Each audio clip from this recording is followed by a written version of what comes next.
All right. You know, short week, so we had a nice day today. Just a lot of mental work, introducing the game plan. You know, disappointed in last week, disappointed that we lost. It was a great effort. We played extremely hard, which we've done all year. But we had some opportunities to win the game. We really shot ourselves in the foot, and that's to take nothing away from UTSA. They got a great program. We got the ultimate respect for Coach Traylor and how they built it. They built that program much like what we're building here with a lot of older guys. I thought our kids laid it on the line. I thought they continued to do that for this university, being shorthanded. But, you know, there's a lot of mistakes that can be cleaned up, and we can move forward and hopefully finish this thing on the right track. We got a huge rivalry game this week. We understand how important this game is to our fans and our university. And we got 2 games left to continue on what the legacy is going to be of some of these old guys that decided to stick with this program through hard times, and what the future is going to look like with these young guys. So we're working extremely hard to do that, and we're keeping on recruiting, baby. Recruiting, developing, and pushing forward every day. With that, I'll open it up. Coach, I saw you and Coach Traylor had an extended conversation out of the game. Can you share a little bit about it? Yeah, he just talked about how hard we play and the situation we're in. He knows we're shorthanded. Same thing Coach Stockstill said, and Phil Bennett from North Texas said, their longtime defensive coordinator. Just admiration for how hard these kids play, because they know how shorthanded we are, because they do the film work and see the number of kids that actually play in the games. So he just, you know, a lot of respect, and he knows me and what we've done, this staff's done in other places, and just words of encouragement to keep building, keep doing what we're doing, because it's going to happen. And I told him I've got the utmost respect for him. We're building a program, and it's been a really hard year. We've gone through a lot of hard things, and I appreciate him kneeling on the ball at the end there, because that showed a sign of respect, and I'll forever be indebted to him for that. When did you get the notion or the idea to switch that offense up? Probably several weeks ago, but I wanted to keep implementing our schemes. There's a lot of guys that I wanted to see. I wanted to keep teaching them what we're going to be here. You know what I mean? What we're going to be and what we're going to become offensively. And then we got to the point, you know, after the North Texas game, where I just thought we had to have some more life and some more juice, and it was time to go down the stretch and give us a chance to win for these seniors and these old guys. We've seen what we're building. We kind of got an idea schematically, offensively, of what we can be and what we can become moving forward. And it just became a deal of, with these old guys that are stuck in it, let's give them a chance to win. And this, from a whole program, holistically, gives us the best chance to win going down the stretch. I didn't want to sacrifice early on in the season for what we're trying to build, because we still had a lot of questions that we wanted to answer moving forward with a lot of kids. Are they good enough to play Division I college football? Can they do what needs to be done? We got a lot of them questions answered, and it became, let's try to do whatever it takes, try to win. And we didn't have a lot of other answers. You know what I mean? I mean, Jake Lang has played his butt off for this team. He's given us everything he can. He doesn't move around so well, and you know, we just wanted to milk the clock and give our defense more of a chance to win. Was it also a matter of just putting the ball in your best players' hands? Yeah, that, and just not letting them just, you know, I mean, North Texas a lot of times in their pass rush, they didn't even have any contained rushers. You know, it wasn't even real football a lot of times. I mean, you know, so just wanting to give our guys the best chance to win and milk the clock and play sound football and outnumber them in the run game and throw it up to Brownlee and those guys and just archaic, old school, good football, you know. Looking back at the film, what did you make of Frank Gore-Jones' performance, and kind of how's he responded to that injury? Yeah, so, you know, Frank played well. He played how we expect him to play. He made the first guy miss. He really commanded the huddle. He threw the ball well. You know, what we're doing forces people into one-on-one coverage, and we got to make plays at wide out. We made some and had some we wish we'd have made. Frank played well, and he's in treatment, and we got a lot of guys we're going to play in there this week. Shoot, man, we may play about 6 or 7 of them back there. Looking back on it, I probably should have had more people ready to play at that spot than just Frank and Rambo. And, you know, we'll transition to that. And, you know, we'll play a bunch of people back there this week. It'll be fun, man. It'll look like the cavalry running in and out back there.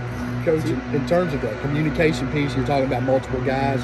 Yeah. Help you play out when you can just send guys back and forth, you know, getting the signals from you and bringing in the plays. Yeah, just archaic old football. You know, we look like the 1961 Packers, you know, and, you know, we had a lot of false start penalties. We had a lot of issues that's inexcusable. That's got to be corrected. We had fixed that, you know, and it rose back up. Credit to their fans. Loudest place I've ever played. I've played at Alabama, Auburn, Texas A&M, Missouri, nothing compared to that.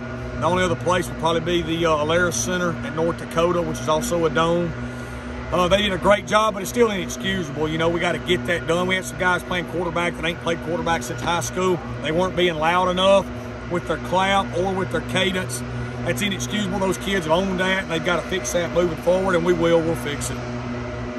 It's a rivalry week this week, like you said, so obviously for Louisiana Tech, you just throw the records out and both teams later on the field. So what is the team's morale going into this game after last week? Yeah, our morale's been good all year. You know, obviously we don't like losing, but we understand where we're headed as a program. We understand what the vision is and how we're building it. These kids know we're treating them right. They know how we're recruiting. You can see how good recruiting's going. We got another big-time commitment today, and had a lot of SEC Power 5 offers. So, you know, we're recruiting at a higher level than's been recruited here in a long, long time. Maybe the highest it's ever been recruited. And we're pushing these kids more than they've been pushed in a long, long time. They're responding to that when we're pushing forward. We're just shorthanded. You know, we got to overcome that. We can't beat ourselves, and we got to keep going. I know you've said, you know, obviously this isn't rocket science where you guys are doing offense, but is this still fun for you, or is it more closer to a nightmare? Like, which one? No, it's fun. You know, it's fun to see the kids respond. It's always fun when you see kids growing and getting better and playing for each other. It's more fun because it gives us a chance. Now, is it what we want to be? No. You know, is it what we're going to be? No.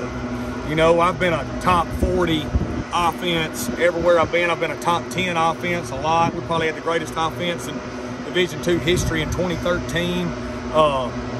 It's not what we're going to be. There'll come a day where we light this scoreboard up here. We have to replace all the bulbs in it. But that ain't going to happen this year. We need to milk that for our team. We need to milk the clock and pound it and try to pound out 2 wins going down the stretch right here. Are you surprised at how good of a ball Frank seems to throw? We weren't. We knew he could throw it, you know, and you reduce it to one-on-one. You know, I mean, they have to play one-on-one if they're going to outnumber the run game.